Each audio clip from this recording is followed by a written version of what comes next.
barang ini kan barang halal, punya negara yang mau diselamatkan. Karena negara bukan tidak punya, tapi kepentingannya banyak.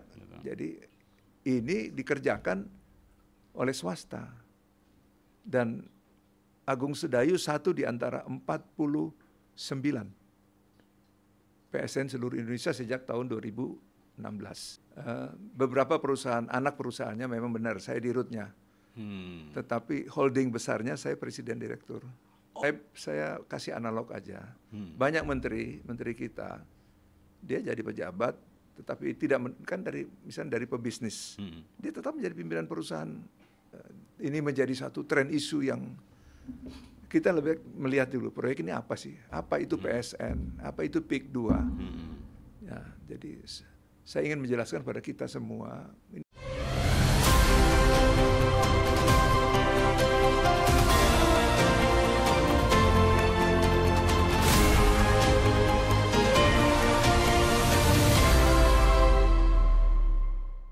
Baik, Sobat Leader, di mana saja Anda berada. Kembali kita berjumpa dalam suasana yang berbeda. Hari ini dan seterusnya. Ini hari perdana kita untuk berubah. Dan hari ini pertama kali juga kita akan berbicara sesuatu yang sangat penting dan sangat current issue hari ini. Saudara, hari ini masih tetap dari Menara Kartika Chandra, Jakarta, saya bersama Dr. Nono Sampono, yang beberapa hari lalu atau beberapa minggu lalu kita masih berbicara karena beliau anggota Dewan Perwakilan Daerah Republik Indonesia atau senator DPD kita, dan ada janji yang saya tagih dari beliau saat ini adalah oleh-oleh dari kunker atau kunjungan kerja mereka di masa reses. Dan saya mau sapa dulu. Selamat datang Dr. Nono Sampono. Apa kabar, Pak? Baik. Selamat dulu dong. Nah, ini supaya semua tahu, Pak. Jumpa lagi ya. Jumpa lagi nih. Pak Nono ini saya bilang my leader, my brother juga. Karena kita kenalnya udah panjang. Banyak yang beliau. Ini tahu enggak Anda? Beliau ini orang yang paling dipercaya, mungkin saya bisa bilang begitu, oleh almarhum Jenderal Benny Murdani. Anda kenal Benny Murdani? Seorang militer, tentara Angkatan Darat yang sangat tegas di eranya, di era Orde Baru.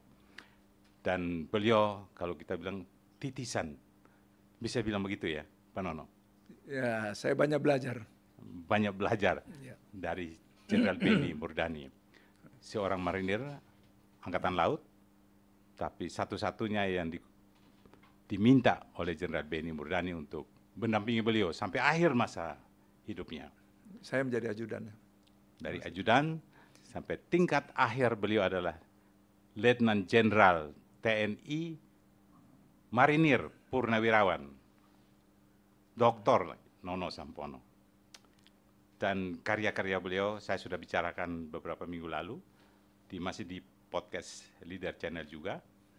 Dan saudara, hari ini ada mungkin 2 isu besar yang ingin Anda ketahui.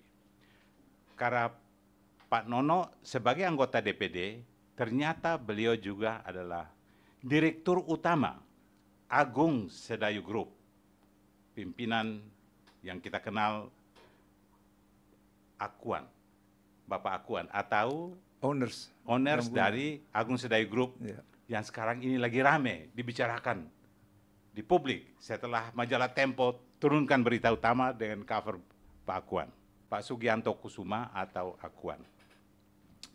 Baik Pak Nono, omong-omong nih, saya ingin tanya sebelum kita masuk ke proyek strategis nasional di PIK 2 itu, saya pikir oleh-oleh kita yang kemarin janji apa nih dari kunker ini Pak Nono? Iya, sebenarnya hari ini juga saya harus pulang ke kampung untuk kunker yang akhir bulan ini, yaitu Desember sampai dengan Januari.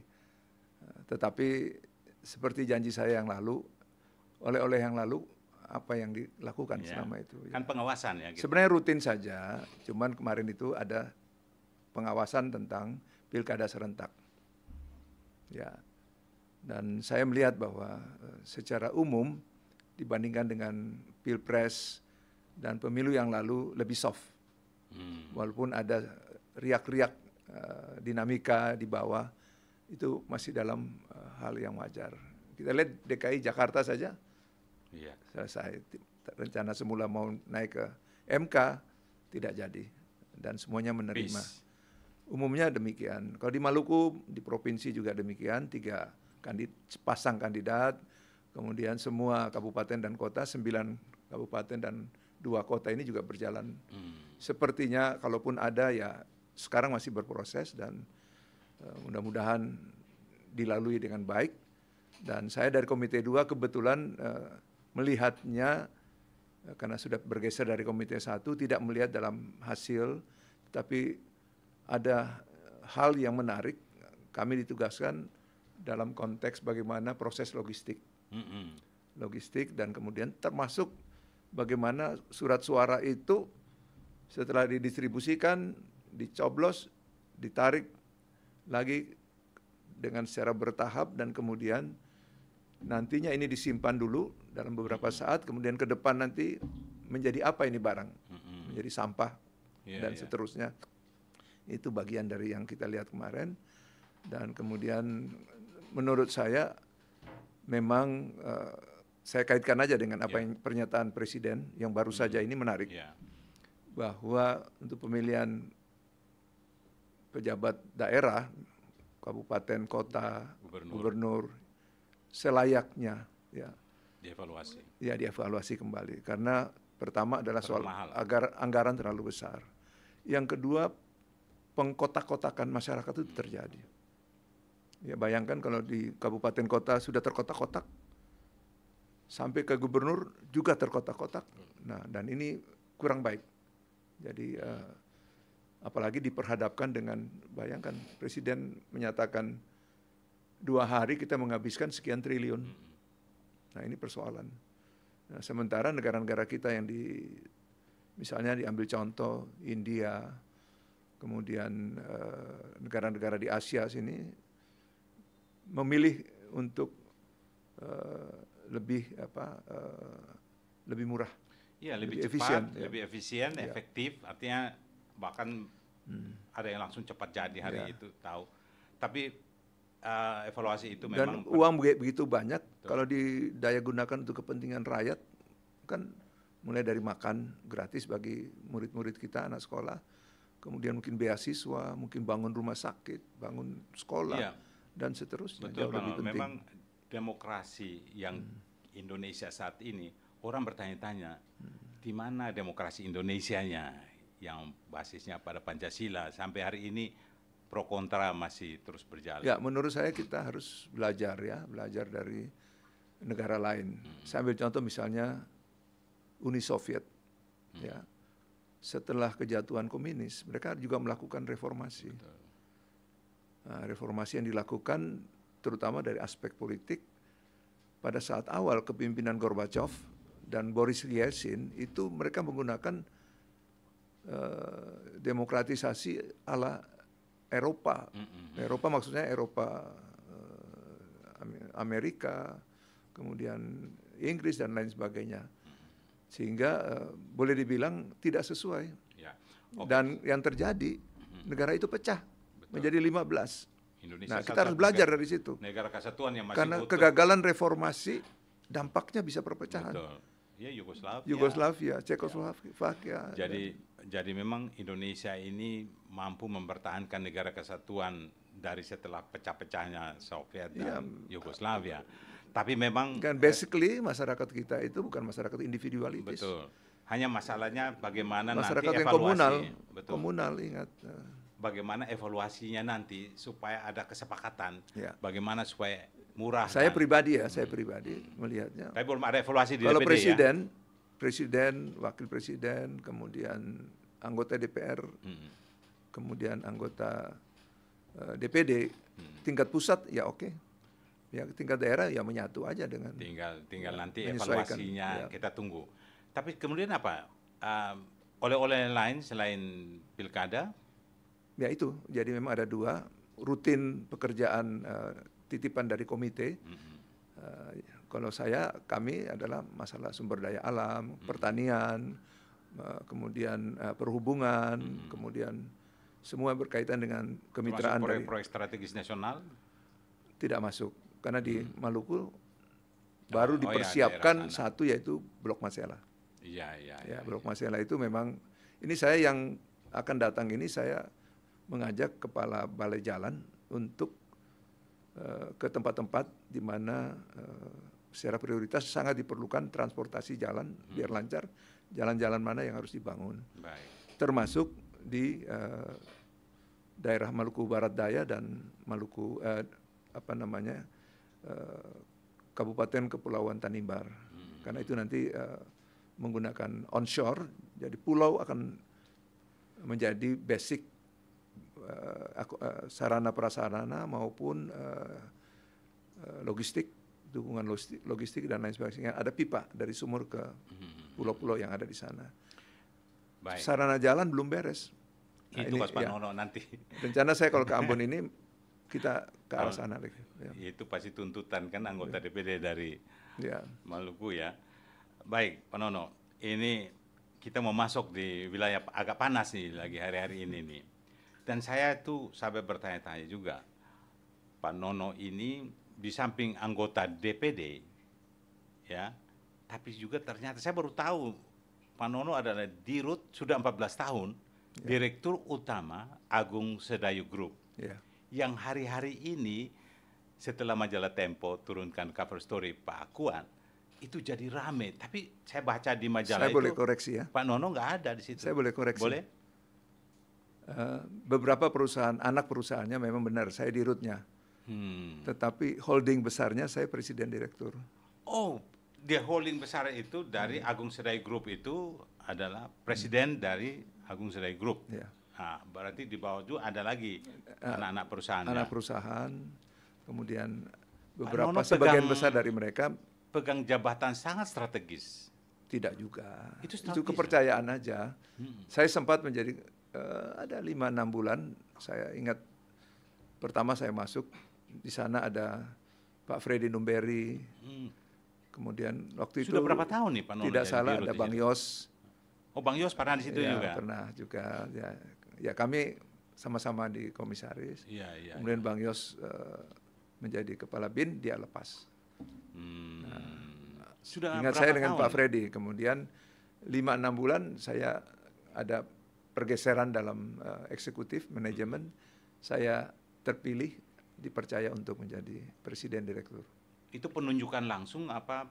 Ya, kompetisi? Hasil mereka kan ini perusahaan pribadi keluarga dan patungan antara sejak kapan ini Agung Sedayu dengan Salim Group. Sejak kapan Pak Nono sudah 14 tahun saya. 14 tahun. Kita ini saya baru tahu mungkin berapa bulan terakhir ada yang bilang ke saya. Saya tidak pernah melanggar aturan karena tidak ada yang tapi larangan. Pak Nono nggak tampak dirut atau presiden, kalau kita lihat presiden di suatu grup yang begini besar, Pak Nono tuh nggak tampak. Kenapa behave seperlunya like this? Lah, kan diperlukan.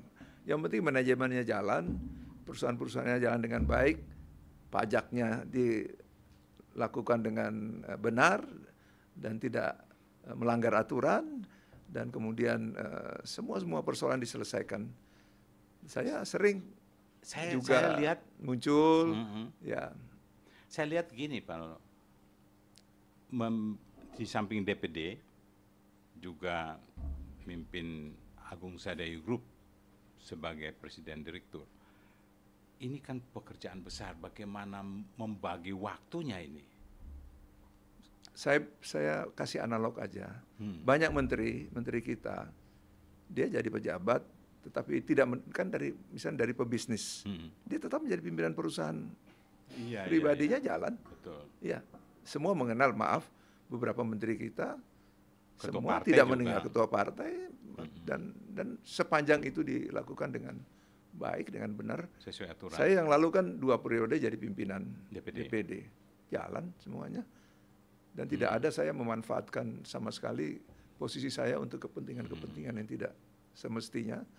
Dan sampai detik ini Tidak ada alhamdulillah konflik of interest di situ sebagai DPD? saya lihat apa adanya. Saya menjalankan tugas saya sebagai anggota dan pimpinan dewan dengan apa yang bisa saya lakukan. Dan jangan lupa saya juga beberapa lembaga sosial, olahraga terutama. Saya ini kan ketua umum karate, ya, induk organisasi, tapi saya juga ketua umum senam tera Indonesia. Semua berjalan, semua berjalan dengan baik. Pak Nono, Anda pertama kali bicara di sini, dan ini saya kira baru pertama, jadi ini harus viral ini.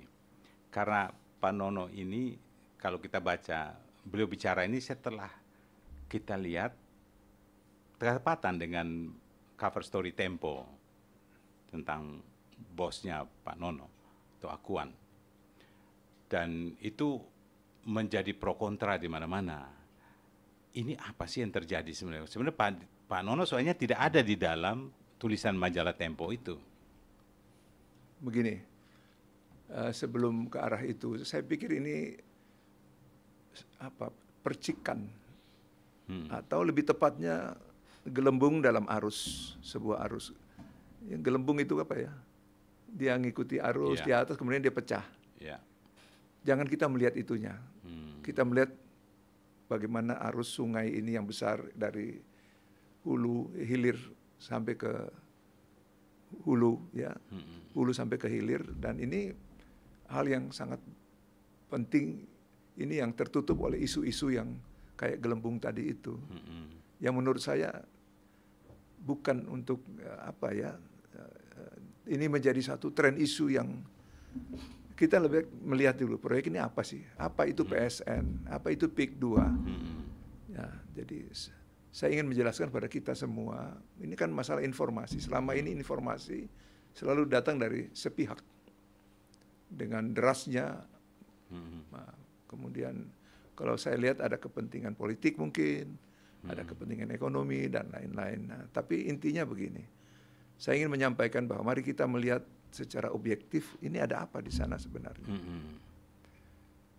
Dari saya harus mengatakan 14 tahun PIK 2 ini sebagai perusahaan real estate nasional sedang berjalan dengan pertama adalah setelah PIK 1 bergerak menjadi reklamasi pulau C dan D dengan segala isinya, kemudian dia bergerak ke kiri adalah ke arah barat yaitu PIK 2. PIK 2. Nah, ini 14 tahun. Nah, 2 tahun yang lalu ada satu proyek juga saya menandatangani dengan Menteri PUPR, yaitu pembuatan jalan tol dari Kamal ke Rajek. Rajek itu Serang. Sepanjang 28,5 kilometer, nilai investasinya 24,5 triliun, murni dari swasta. Bukan dari anggaran negara. Nah, dari situlah kami dapat konsesi selama 40 tahun. Ntar dulu, ini proyek strategis nasional. Enggak, bukan. Belum menyentuh itu. Belum. Jadi saya bilang ini PIK 2 sendiri. PIK 2. Kemudian jalan tol sendiri. Nah, kenapa jalan tol ini dibangun? Belakangan ini kan kalau apalagi hujan, arah jalan ke arah bandara atau sebaliknya pasti macet. Kalau kemacetan terjadi, maka sering terjadi kelambatan atau terlambatnya pesawat berjam-jam. Bayangkan perusahaan swasta penerbangan itu internasional bisa berjam-jam. Nah, oleh karena itu pemerintah melihat bahwa harus ada jalan yang bisa mengurai. Dari Merak, truk itu tidak boleh masuk mendekat ke arah bandara, ke arah Tanjung Priok kan. Truk-truk dari Sumatera dan lain sebagainya. Kalau dia lewat dekat Soekarno-Hatta akan macet. Atau sebaliknya. Nah, oleh karena itu dipecah. Diurai. Nah, dari Kamal menuju ke Rajek. Nah, ini proyek tersendiri. Jadi dan banyak bertanya, loh kenapa? Ya jalan tol kan ke arah sana. Ya. Yang dibebaskan kan kebutuhan jalan tol saja. Bukan berarti ekspansi PIK 2 sampai ke arah Tangerang sana. PIK 2 itu hanya di daerah, ya ada kurang lebih 1.000 hektar memang ada di wilayah Banten. Jadi PIK 2 itu betul-betul wilayah Banten. Kalau kita bicara pulau tadi dan PIK 1 itu Jakarta. Jadi berbatasan. Ini tidak masuk reklamasi ya? Enggak, itu reklamasi sendiri itu ya? Jakarta. Itu maksud betul. Kemudian ada jembatan menuju ke daratan Banten. Karena di jembatan itu dibagi 2 wilayahnya. Nah, jadi yang kedua jalan tol. Ya. Nah, jalan tol sudah mulai kan? Sudah mulai. Kita sudah mulai sudah sampai dari tahun 2020 berapa? 22 ya? 2 tahun yang lalu tanda tangan, tapi mulai runningnya itu ya hampir 1 tahun ini kita sudah mulai jalan. Rencananya selesai tahun depan kan? Belum. Kurang lebih itu ya kurang 3 sampai 4 tahun. 3 sampai 4 tahun. Ya. Nah, itu yang kedua. Yang ketiga baru PSN. Proyek Strategi Nasional. Jadi dulu PIK 2 jalan tol, kemudian PSN ya. Proyek Strategis Nasional untuk ya itu yang PSN itu. Termasuk PSN. Ya itu hanya pada areal bekas hutan lindung mangrove. Kalau digambar itu kan sepotong-sepotong tuh. Betul. Jadi ada A, B, C, D, E. Ada E itu. Jadi dulunya ini besar sekali.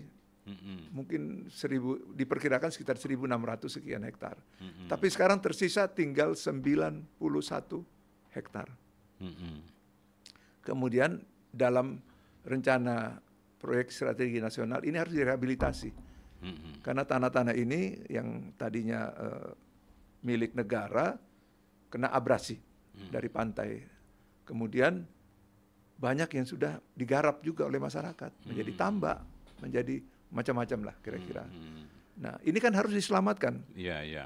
Hak negara dan kemudian atas nama Kementerian Kehutanan.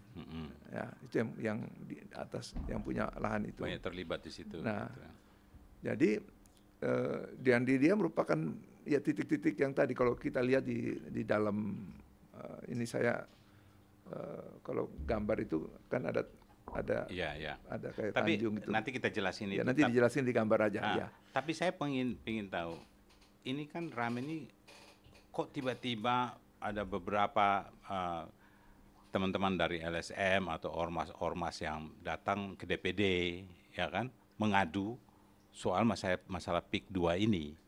Dan kemudian terjadi masalah di Banten dan sebagainya. Itu bagaimana menjelaskannya? Karena Pak Dirut pasti lebih tahu. Jadi begini, barang ini kan barang halal. Punya negara yang mau diselamatkan. Karena negara bukan tidak punya, tapi kepentingannya banyak. Jadi ini dikerjakan oleh swasta. Dan Agung Sedayu satu di antara 49 PSN seluruh Indonesia sejak tahun 2016. Jadi ada di ada di Sumatera, ada di Kalimantan, ada sampai dengan Papua ada. Terhitung sekarang adalah 49. Oh, saya ulangi 49 proyek strategis nasional. Ya. Satu di antaranya PIK. Ya. Kepentingannya disesuaikan dengan kebutuhan. Itu baru satu, padahal ada 49. Ya. Termasuk misalnya pembangunan pesawat landasan pesawat di Kediri dan di Singkawang. Itu murni dari swasta. Apakah informasi belum sampai ke masyarakat tuh sepotong-sepotong? Gimana? Kadang-kadang yang diterima adalah informasi sepihak. Ya, bisa jadi gitu ya. Ada hal-hal yang muncul di lapangan. Ya, proyek sebesar ini pasti ada masalah. Ya. Pembebasan lahan yang begitu besar pasti ada gesekan, ada itu pasti. Pak Nono, saya tuh hanya mengingat bagaimana riuh ramenya proyek Meikarta. Masih ingat Meikarta oleh Lipo? Meikarta. Promonya besar-besaran, segala macam.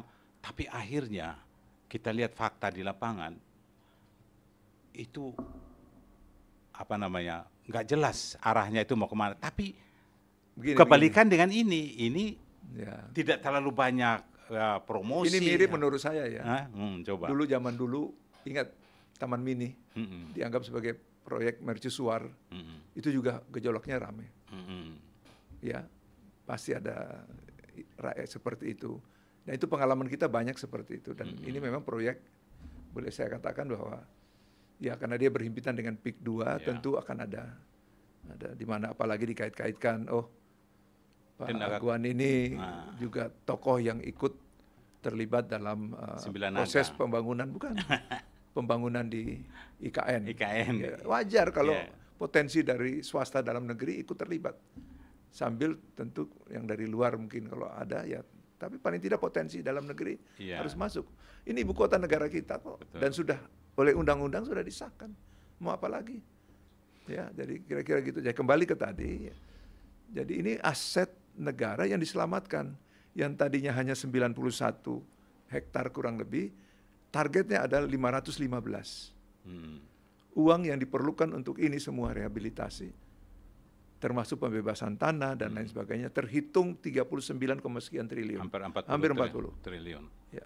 Itu tapi oleh karena itu selain pemekaran hutan ini sendiri, rencana ya master plan-nya sudah dibuat, akan dibungkus oleh beberapa proyek. Misalnya akan dibangun wisata religius. Ya, nanti kita masuk ke situ. Kita akan mau bicara proyek, kan ada A, B, C, D, E. Ya, saya ingin Pak Nono itu menjelaskan satu-satu supaya publik juga tahu, nanti kita kasih gambarnya.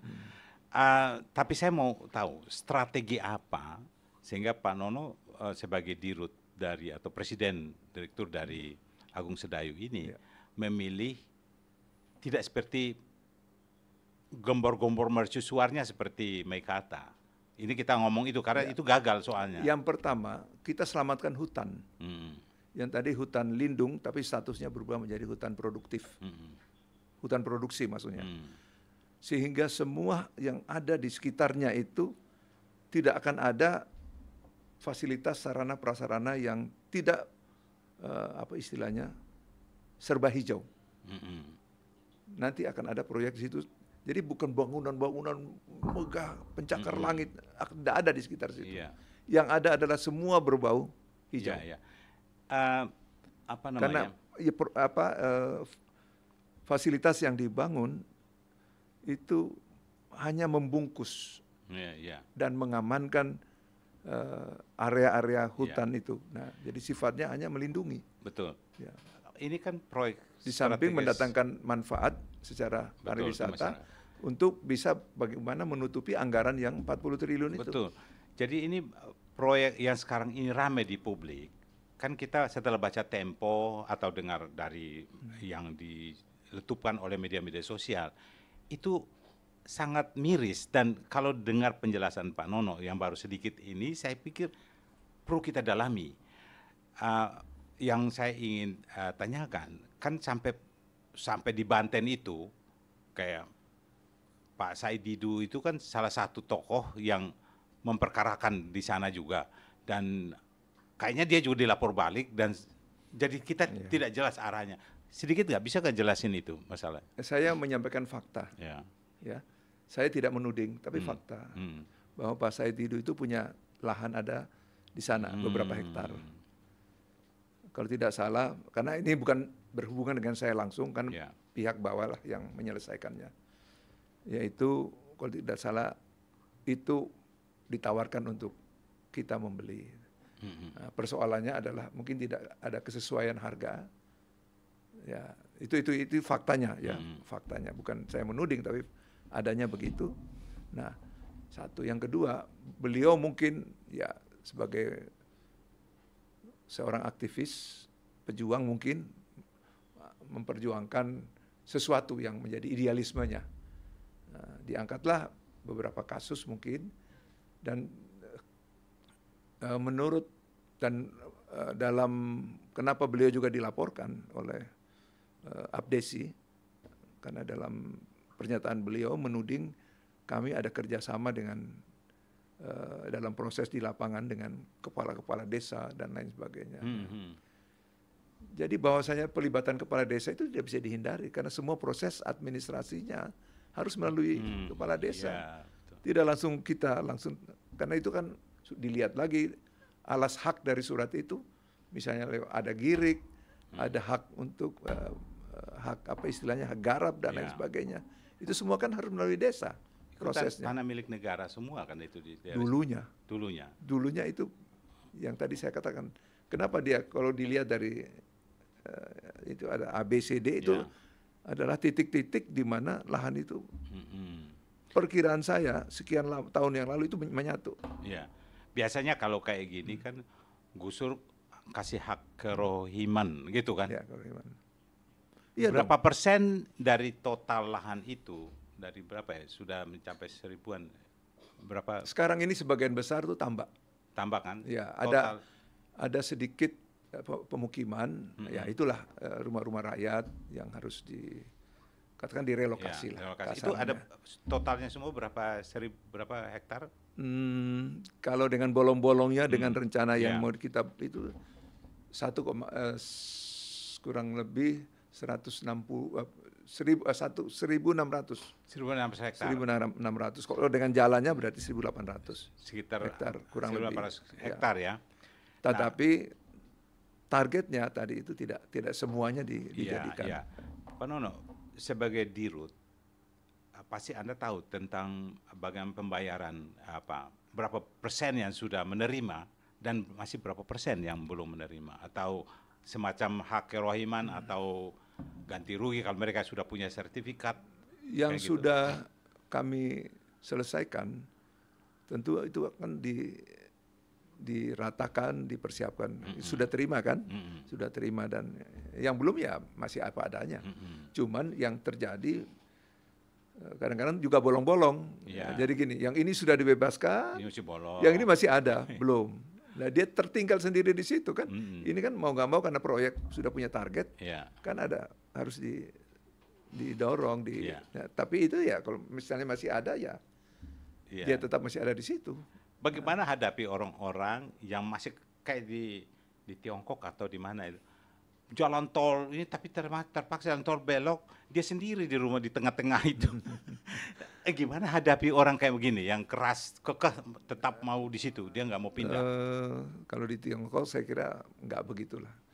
Negara itu punya. Atau di mana mungkin ada mungkin di tempat lain. Di tempat lain ya. Kalau di Tiongkok nggak. Kalau hadapi orang yang kekeh di situ, kayak di Jakarta juga kadang-kadang jalan proyek nasional ini nggak bisa jalan karena dia nggak mau pindah dari situ. Begini, membangun proyek seperti ini kan ada time schedule atau timeline.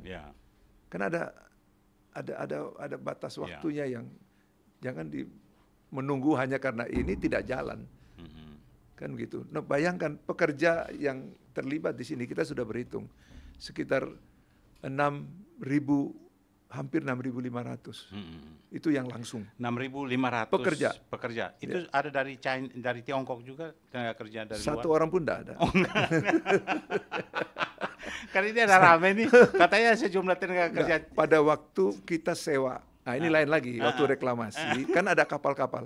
Nah, itu ada mereka dan kapal datang, bukan kapal itu dipakai untuk ambil di Lampung, di Bangka Belitung, pasir ya, kemudian untuk reklamasi. Dan yang kontraknya itu ada dari Cina, ada dari Belgia, ada dari Amerika, ada yang dari Belanda. Situ sama-sama. Setelah itu sekarang mereka selesai, mereka pulang. Ya pasti itu para kapalnya, arsitek juga. Itu kan kontraktor. Kontraktor. Kita bayar kontraknya, karena mereka juga. Dan ini ternyata mereka juga bekerja di Tanjung Priuk untuk Pelabuhan Tanjung Priuk reklamasi juga kan. Ya sama, mereka ini dikontrak di sana juga. Di samping dikontrak di sini. Saya membayangkan di proyek kalau jadi ini kayak apa ini Jakarta, Teluk Jakarta itu. Singapura baru ya. Kalau saya melihat karena dari apa yang dibangun nanti, ngapain ke Singapura? Karena semuanya ada di sini. Betul. Ngapain kita turis ke Singapura? Bagaimana orang bayangin berapa tahun 2030 itu Jakarta Eco Park misalnya, Eco Park. Ini nanti kalau jadi Eco Park, ada kebun binatang, ada segala macam. Kan ada yang bayangin Jakarta mau tenggelam, Pak Nono. Saya ini disertasi saya doktor bicara tentang bagaimana mengamankan teluk terhadap abrasi dan banjirop itu. Tidak ada cara lain kecuali dibuat tanggul atau dibikin pulau-pulau di sana. Berarti Untuk mengamankan. teknologi canggih di situ ya. Berapa duit yang harus dikeluarkan?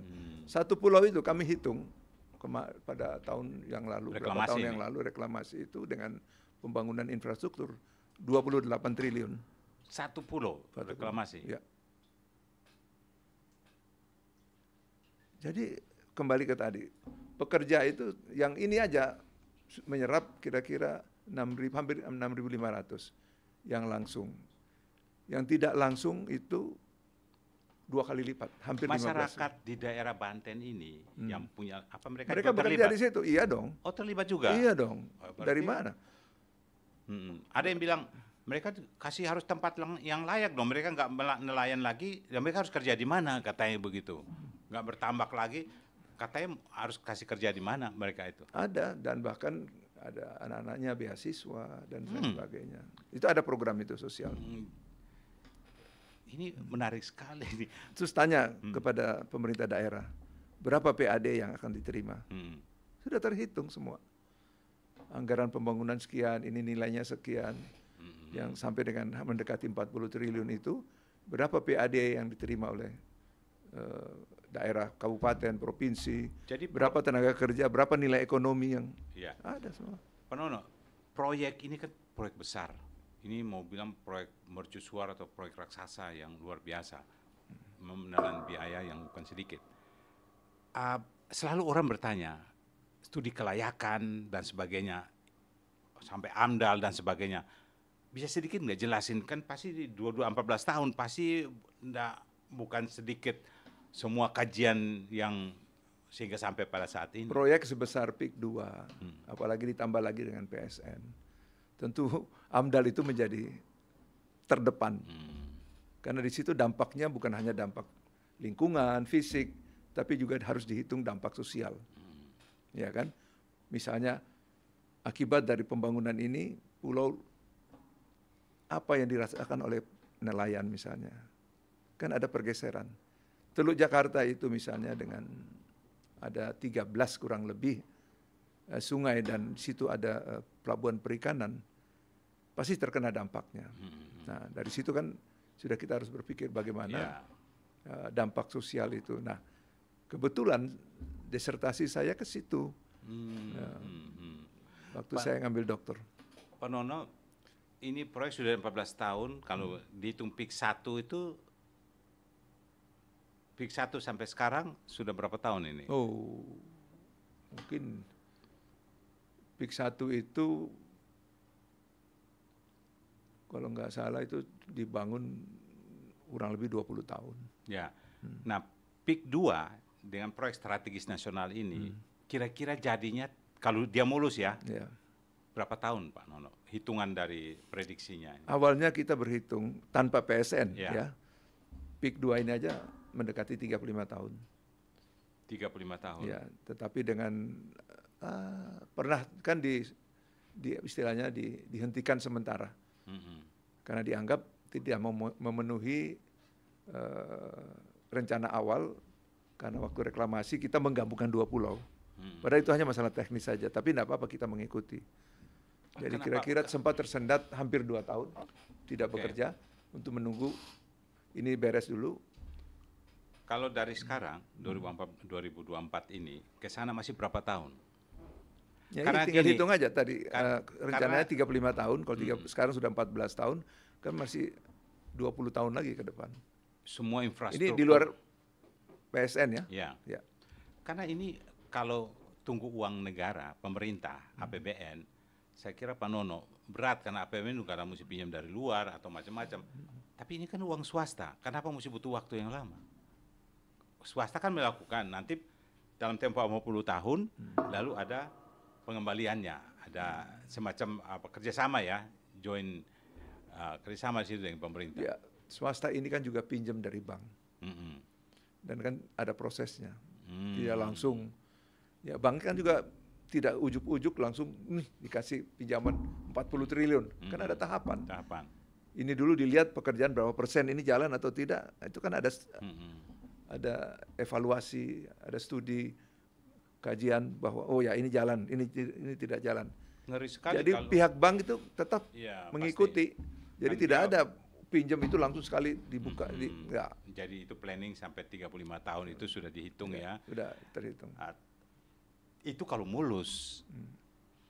Tapi kalau gunjang-ganjing kayak gini atau isu politik masuk di dalam atau kepentingan. Nah itu yang kita tidak berkehendak, jangan sampai unsur politik sampai masuk ke dalam, dan apalagi ya apa ya, proyek sebesar ini menurut saya dunia sekarang tidak lepas dari persaingan.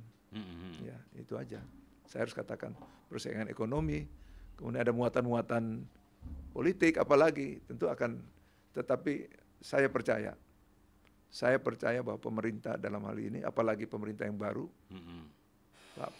Pak Prabowo tegas betul urusan ini. Dan saya kemarin melihat bahwa pernyataan pimpinan DPD RI datang ke lapangan melihat ini dan menyatakan bahwa proyek ini akan tetap dikawal dan harus jalan terus. Kesimpulannya begitu. Dr. Nono Tanpa Sampono. saya terlibat di dalamnya, saya berusaha untuk menjalankan tugas saya sebagai anggota dengan yang harus saya lakukan, dan saya tidak mau memperlihatkan interest pribadi di sini. Iya. Ya, selama ini saya kan. Tapi ini your responsibility sebagai presiden. Saya baru direktur. pertama kali bicara nih. Iya, baru pertama. Urusan Jadi ini.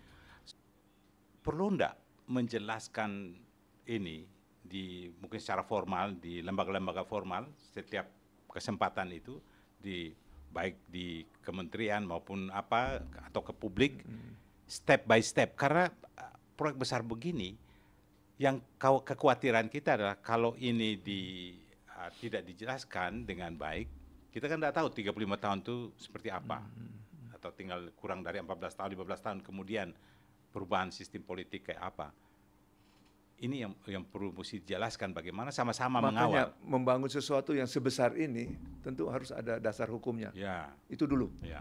Kalau tidak ada dasar hukumnya, berarti proyek ini tidak halal, katakan begitu. Jadi apa yang dibangun di sini betul-betul harus ada dukungan, misalnya dasarnya apa? Keputusan presiden, Ya, keputusan politik. menteri, atau kesepakatan antara kementerian. Nah ini yang terkait dengan ini adalah yang langsung ya, Menko Perekonomian dan Menteri Pariwisata dan Ekonomi Kreatif. Ini yang langsung ya. Ya. Kalau lahannya berkaitan dengan kehutanan, karena ini lahan negara tapi di bawah Menteri Kehutanan. Ada contoh lain sebenarnya yang dia berhadapan langsung. Ada lahan sedikit di depan pulau di Jakarta. Kerjasama kita dengan Dinas Kehutanan daerah khusus Jakarta. Dulu istimewa, sekarang daerah khusus. Itu terjadi penambahan yang luar biasa. Yang tadinya hanya sekitar 16 hektar, sekarang sudah rasanya lebih dari 60 hektar. Ada penebalan yang dilakukan. Nah, berangkat dari pengalaman ini kita mau coba membuat yang di sini. Cuman di sini karena panjang dan luas harus dibungkus. Ya. Kalau tidak, ini barangnya bisa rawan lagi. Betul. Bisa rawan. Sebelum Dan harus terjaga. Sebelum break, saya ingin tanya satu pertanyaan. Persoalan yang krusial yang hari ini, yang menjadi rumit itu, apa sih beberapa isu yang menjadi, supaya ini bisa harus diselesaikan itu apa? Pertama, masalah persepsi saja. Persepsi pertama. Persepsi, sudut pandangnya. Pandang. Ya, kalau pakai kacamata politik atau yang lain, Ya. tentu akan berbeda antara kenyataan dengan yang dipersepsikan. Nah, itu satu.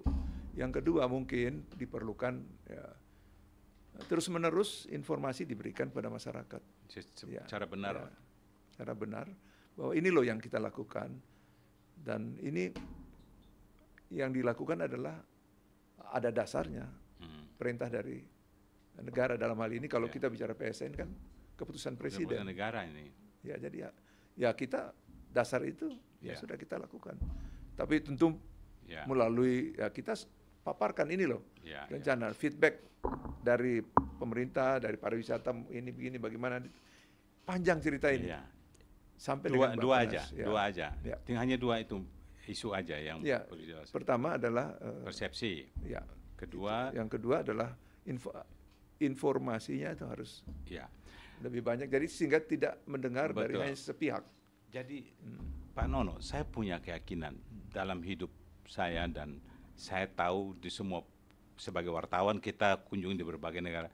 Setiap proyek besar yang di situ menyangkut rakyat kecil yang harus Ya, contohnya tergusur. Taman Mini. Betul. Sekarang itu Taman Mini menjadi dan di luar kebanggaan di kita. mana-mana sama, Pak. Taman Mini menjadi kebanggaan Pasti. kita loh sekarang. Betul. Yang dulu rame-rame. Iya, Insya maksudnya Allah kalau ini jadi, Taman Mini dan masih akan banyak. jadi. Dan di luar negeri juga sama. Tapi pemerintah mampu melaksanakan itu dan selesai orang tepuk tangan. Persoalannya adalah semua berangkat dari niat. Kalau kita orang beragama, kalau niat yang baik, caranya yang baik. prosesnya baik, hasilnya pasti baik. Ya benar ya Pak Nono? Ya. Oke, kita break dulu.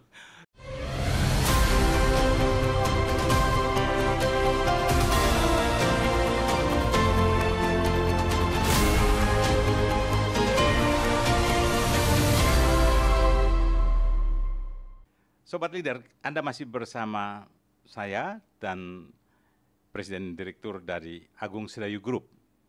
Saya ingin mengajak Anda, kita bersama-sama mendengar penjelasan dari Pak Nono Sampono tentang proyek strategis nasional di PIK 2 ini.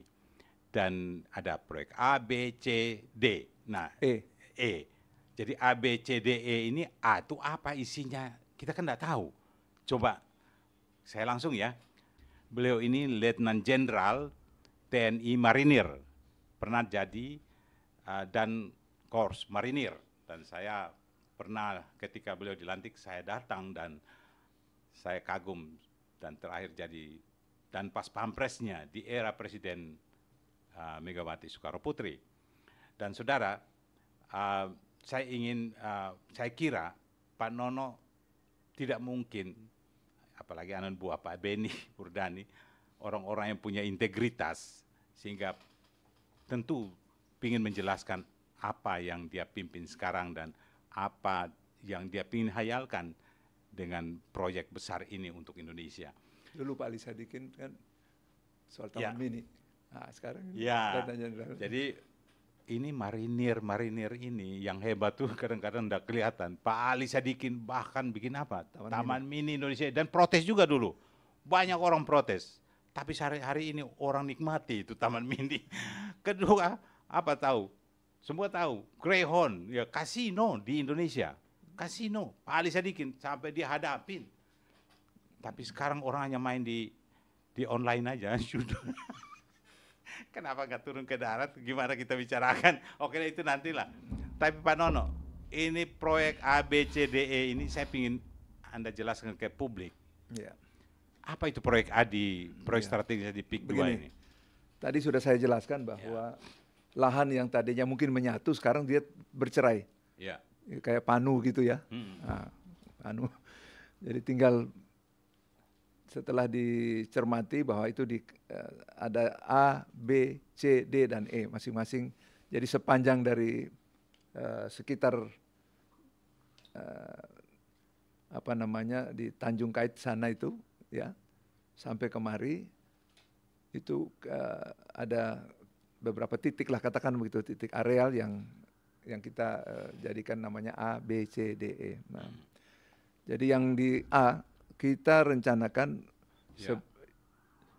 adalah untuk membangun konsep pariwisata Taman Bineka. Ya. Ya.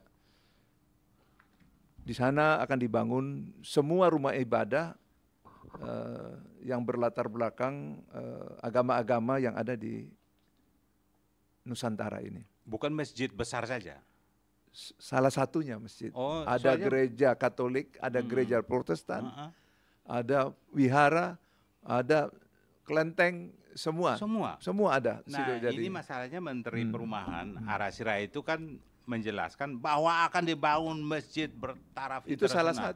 Salah satu. Harusnya beliau jelaskan semua.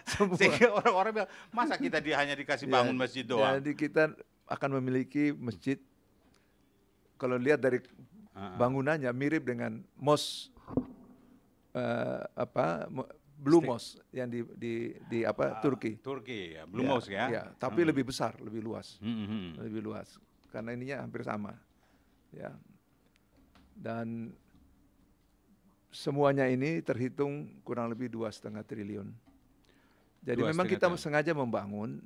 Jadi setelah mengamankan lahan punyanya perhutani tadi itu, punya negara, kan harus diamankan. Pertama diamankan. Jangan sampai ini terbuka lagi untuk sehingga harus diamankan sekaligus yang dibangun itu sekaligus menjadi sesuatu yang punya nilai ekonomi. Kenapa? Mengeluarkan hampir 40 triliun kan harus kembali. Betul, betul. Uang itu, ya. Investasi segitu. Nah, dan ini orang masyarakat luas bisa beribadah di sini dari bukan hanya beribadah, dia akan berwisata di situ. Sekalian beribadah di situ ya. Kita kalau ke Turki kan datang ke Blue Mosque, datang ke itu. Nah, kita perlu yang seperti itu. Dan Indonesia ini kan negara majemuk. Betul. Semua agama itu kan ada di situ. Ya, memang mayoritas Islam, tapi yang lainnya kan juga ada. Gambarnya bagus sekali itu. Kalau lihat desainnya, saya lihat ada semua rumah ibadah ada di situ ya. Dan disekelilingi oleh wisata yang menarik gitu. Terus? Ya. Itu nilainya tadi berapa? 2,5 kurang lebih 2,5 triliun. 2,5 triliun. 2,5 sekian, ya. Ya. Terus? Yang kedua adalah zona B. Zona B ya. Nah, zona B akan dibangun itu B1 dan B2. Ya. Nah, B1-nya akan dibangun kayak taman safari, kebun binatang. Oh, ada kebun binatang juga. Yang besar, ya, luas. Jadi binatang dari taman safari mungkin dibagi separuh ke sana. Taman safari saja 54 hektar. Untuk kebun binatangnya saja. Kalau ini? Ya itu taman safarinya di sini nih, ya, di PIK 2 ini. Di PIK 2 ini nanti. 54 hektar. 54 hektar. Jauh lebih besar dari yang di puncak itu. Di puncak itu. Nah, kemudian tentu di sekitar itu akan dibangun resort. Nah, resortnya semua yang ramah terhadap lingkungan, semua serba kayu dan lain sebagainya. Ini semua sudah ada nih semua. Ya. Dan ada lapangan golf juga di situ. Itu nanti di areal berikutnya. Nah, nanti berikutnya adalah zona C. Zona C ini lebih kepada safari mangrove dan mangrove broadwalk. Jadi orang bisa lihat dari jembatan di atas, hutan sepanjang mata memandang akan melihat hutan bakau. Tetapi sini disisipkan, yaitu lapangan polo, sport berkuda itu. Oh, ada lapangan polo juga ya? Ada di situ. Jadi semua yang ada di situ semua serba hijau. Jadi bukan bangunan-bangunan. Udah kayak di Singapura aja kita nanti itu. Jadi, kita kan nanti jadi tuan rumah Olimpiade. Satu saat. Ya ini kan harus ada. Kita kayak Sentosa Island ya. Nah, itu kan island juga dibuatan itu kan. Ya. Jadi kira-kira gitu. Ini kan kebutuhan. Juta orang datang setiap tahun itu. Ya. Karena Pulau Gadung tidak cukup untuk kebutuhan itu. Ya. Kalau udah kayak begini. Nah, itu areal C ya. Sekarang kita D. D itu adalah sirkuit internasional, ada formula. Formula juga? Ya, dibangun di situ. Karena nanti yang akan membungkus dan berhimpitan dengan ini agar bisa terlindung. Dengan adanya ini, pertama terlindung. Ya, yang kedua ada income. Kira-kira gitu. Jadi kita membangun sesuatu itu harus kita sesuaikan. Jadi tidak ada bangunan-bangunan yang kira-kira begitu. Sehingga target yang tadi dari 91 hektar kan harus kita mencapai 500 lebih. Orang Indonesia kan kalau mau nonton sirkuit yang enak di Singapura. Setiap ada Formula One. Insya Allah ini lebih bagus. Lebih bagus ya? Lebih bagus, insya Allah lebih bagus ya. Nah, sekarang E. Kalau E itu betul-betul. Itu apa tuh zona E? Hanya dibangun kayak ekstrim sport, jadi misalnya trail dan lain sebagainya. Sisanya semua adalah untuk edukasi, jadi ekoturism dan edukasi. Jadi semua tanaman nanti ada di situ. Iya, ini ada gambarnya menarik sama sekali. Orang wisata di sekeliling itu akan melihat keindahan ada danau, ada alur-alur yang, nah, tapi semua ini adalah kebun, eko. Jadi tidak ada bangunan sama sekali di sini malah. Ya. Ya, nah, itulah zona A, B, C, D, E. Kalau dilihat dari proyek yang segini bagus, Pak Nono, kadang-kadang orang ini kan kita sudah dikasih makan berbagai pengalaman, marketnya bagus, tapi begitu tertempa satu krisis, itu semua akhirnya jadi mangkrak. Udah antisipasi model-model semacam itu? Kita menghadapi 2 kali. Ya. Pertama adalah kena penalti memang oleh Menko pada Pak Rizal Ramli, kemudian Bu Siti Nurbaya dan Bu Susi. 3 menteri ini mengambil keputusan itu sementara ditunda karena ada hal-hal yang belum terpenuhi secara administrasi, satu. Yang kedua, di lapangan ya tadi itu sebenarnya kita rencananya kan 2 pulau ini terpisah, tapi karena agar proses pematangan itu cepat dan mapan, digabung dulu baru nanti digali. Kayak kita main di pantai loh itu. Nah, tapi mereka tidak mau terima itu, ya sudah kita dikena penalti. Itu hampir 2 tahun mangkrak. Itu karena masalah itu satu, ya. Pembebasan segala yang kedua pada waktu COVID. Iya, COVID semua terhenti ya. Nah, padahal perintah dari negara, pemerintah dalam hal ini presiden, proyek sebesar ini yang menyerap tenaga kerja yang banyak tidak boleh berhenti. Masih beruntung kita memiliki juga proyek-proyek di tempat lain yang tersebar bukan hanya di sini, tapi kita ada di Puncak, kita ada di Jakarta wilayah lain, di Kemayoran ada, dan kemudian juga di tempat-tempat lain, sehingga penyerapan tenaga kerja masih walaupun tidak 100%, tapi ada yang bisa dilakukan. Itu pertama. Yang kedua COVID. Itu kena betul juga. Semua saya kira mengalami hal yang sama. Tapi kita berusaha tetap jalan dan penyerapan tenaga kerja tetap juga terjadi. Itulah kira-kira yang kita lalui dan alhamdulillah kita bisa survive dan bangun lagi. Berjalan terus sampai sekarang. Kemudian sekarang baru ada masalah PSN. Saya pikir kalau ini bisa cepat kita selesaikan, kita bisa selesaikan ini dengan sesuai dengan target waktu, dan kita bisa melihat ini tempat terbuka kok, siapa aja bisa datang lihat. Ya, tidak ada yang melarang. Nampaknya mesti menjelaskan. Sekarang kalau orang rekreasi kuliner, PIK 2 ini menjadi tempat semua sangat di selatan ini orang-orang yuk ke PIK 2 yuk. Karena ada pantai sepanjang lebih dari 4 kilo. Reklamasi itu. Bukan reklamasi. Jadi pantai yang dulu kena abrasi, kita kembalikan garis pantai seperti semula, tapi diganti dengan pasir putih. Sepanjang 4 kilo lebih, ini terpanjang di seluruh Indonesia.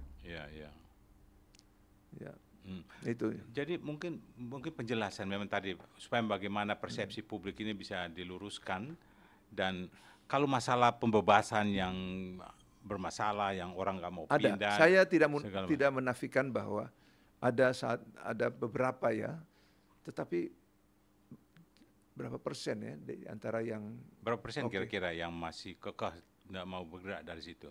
Ya ada, tapi sedikit, terlalu sedikit.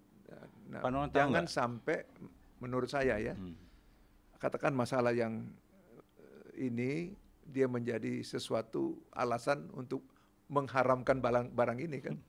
Ini kan barang halal. Pak Nono, Indonesia kita selesaikan aja ini masalah. Ini masalah yang krusial ini, masalah sangat pelik di soal orang nggak mau beranjak. Kenapa nggak pakai satu orang yang pernah bebasin itu di Solo itu, mantan wali kota Solo. Pak Jokowi kayaknya punya ilmu itu untuk bagaimana. Nah, kalau itu sih kolektif. Kalau saya bilang hanya beberapa. Oh, gitu. Benar, nanti kita turun ke bawah, kita lihat. Ada waktu teman-teman ya dari leader ini, saya ajak ke sana, kita lihat. Ya. Kita standby. Kita lihat di lapangan, kita ketemu masyarakat. Silakan. Kita tidak apa istilahnya membuat rekayasa. Anda bisa ketemu dengan masyarakat di bawah, bisa ketemu dengan lurahnya, bisa ketemu dengan camat, bisa ketemu dengan bupati, bahkan sampai gubernur. Silakan. Kan Leader ini kan punya tagline, keputusan yang berdampak. Jadi setiap keputusan besar itu pasti berdampak, dampak bagi masyarakat. dan harus Ya. ini juga ke Menko Ekonomi, Iya, ya, dan pariwisata. betul. Karena ini Semua ada terkait. Jadi saya kira memang yang KLH, ya, karena memang ini asetnya Iya. perhutani. Sekarang ini yang harus bagaimana diselamatkan. meluruskan persepsi publik ini, Pak Nono? Ya tinggal media saja. Ya saya Karena era media bukan sosial. apa-apanya, saya berkehendak. Mari kita objektif melihat persoalan ini. Ya, ada yang nggak benar, ya silakan. Ya. Saya sering berhadapan dengan hukum. Ada yang komplain. Saya hadir loh di dalam, kan dituntut. Baik secara perdata maupun secara pidana. Ya, sebagian besar di antara itu prosesnya kita dimenangkan. Kita menang, ya. Maksudnya dalam posisi benar. Ada memang kita kalah juga. Ada. Pak Nono sampai hari ini masih pakai mobil, kan Letnan Jenderal pasti punya mobilnya masih plat nomor TNI dong. Ya, alhamdulillah kita masih berlaku seperti itu. Semua jenderal umumnya ya, Ya. dibolehkan untuk menggunakan, dan itu ada surat izin setiap tahun diperpanjang. Sebagai presiden direktur. Oh enggak, bukan sebagai itu, saya sebagai purnawirawan. Ya, purnawirawan, tapi bawa juga enggak waktu ke PIK 2 Saya ke kantor pakai. Pakai. Intinya begini, ini barang negara yang harus diselamatkan Ya. dalam bentuk proyek strategi nasional, dan murni adalah dana dari swasta. Ya. Di sini ada dua, yaitu PSN dan tol. Khusus untuk tol saya hanya perlu diingatkan bahwa ini mau tidak mau akan terjadi pembebasan sampai dengan Rajek. Ya. Bukan berarti PIK 2 ini mau sampai di wilayah Ambil sana. semua, Enggak. tapi tolnya tol. Ini kan hanya tolnya doang. Di pikiran persepsinya waktu pembebasan ini, wah PIK akan berkembang Semua. sampai di Merak. ya Bahkan itu dibilang sampai Serang Merak. dan Mesir. Padahal Ya. ini kan hanya untuk kepentingan tol. Jadi seolah beli tanah murah 10.000. Pada semua ada ya. Ya itu. Jadi banyak yang persepsi yang ya saya kira itu biasa dalam proyek besar, Pak Dan Nono. PSN itu sampai muncul menjadi keputusan presiden itu panjang. Ya. Semua dilibatkan dari bawah karena ini bottom up. Memang kami mengajukan, dengan kemudian kita mengajukan apa yang akan dibangun dan disetujui. Ada dari kementerian. Well, Pak Nono, kita udah 1 jam ini. Saya pikir mungkin ada statement akhir atau apa yang ingin Pak Nono sampaikan supaya ini sebagai pemimpin yang dikasih tugas besar ini. Ya, yang pertama mungkin orang bertanya, kenapa Pak Nono ada di sana, ada di sini. Saya kira bukan saya saja yang seperti itu. Ya, satu, yang kedua, aturan dibolehkan. Yang tidak boleh saya menjadi komisaris atau dirut di BUMN. Rangkap itu. Karena tidak mengolah, pokoknya tidak boleh mengelola uang negara. Ya, ini dari swasta kok. Dan itu sama halnya dengan lihat pejabat negara lainnya, perusahaannya masih jalan, dia masih mimpin, dan seterusnya. Saya kira ini hal yang biasa, dan saya 14 tahun sudah memimpin perusahaan ini, holding ini, dan kemudian beberapa tahun setelah itu saya terpilih menjadi DPD karena rakyat saya kan orang Maluku. Ya. Rakyat saya percaya bahwa Nono Sampono ini patut untuk jadi wakil kita di DPD. Itu mereka lah yang milih. Betul. Ya, dengan secara demokrasi, dan saya terpilih sampai 3 periode. Iya, betul. Sampai sekarang saya kan 2 kali mimpin di DPD ya sebagai jadi pimpinan. anggota pimpinan. Maksudnya saya 3 kali dipercaya oleh masyarakat Maluku untuk menjadi jalan aja, dan oke, menurut saya seorang Nono Sampono masa sesuatu yang merugikan negara. Pertanyaan terakhir, Pak Nono. Kalau seandainya kita nggak tahu ke depan keputusan negara kayak apa, soal Pak Nono sekarang ada 2 di jabatan nih, sebagai anggota DPD, senator, dan juga sebagai dirut di Agung Sedayu Group. Kalau salah satu misalnya harus dipilih, Anda memilih yang mana? Selama aturannya masih boleh kan. Ini misi besar. Saya anggap ini sebuah apa ya, tanggung jawab besar. Tanggung jawab dan saya anggap dulu waktu bagaimana Pak Ali Sadikin juga diserang membangun Taman Mini. Dua kan yang diserang. Ya. Pak Ali Sadikin dan Ibu Tin Soeharto. Ya. Ya. Dan sekarang Taman Mini jadi apa sekarang? Siapa tahu ini insya Allah kan seperti itu. Ya, Nah, kita sekarang doa. silakan. Nah, mungkin ada yang kurang puas, Ya. ada yang punya kepentingan tertentu, ya silakan saja. Nanti rakyat yang menilai. Ya. Ya. Siapa sebenarnya yang nanti yang benar dan siapa yang tidak benar, kira-kira Oke. gitu. Terima kasih Pak Nono. Yup. Oke, Sobat Leaders, demikianlah obrolan saya dengan Presiden Direktur Agung Sedayu Group, Dr. Nono Sampono, yang juga seorang anggota Dewan Perwakilan Daerah Perwakilan Maluku.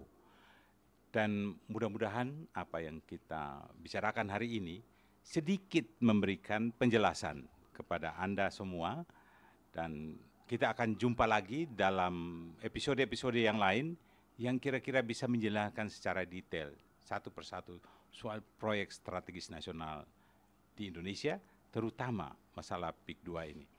Dan saudara, saya Freddy Ndolu, sampai jumpa lagi.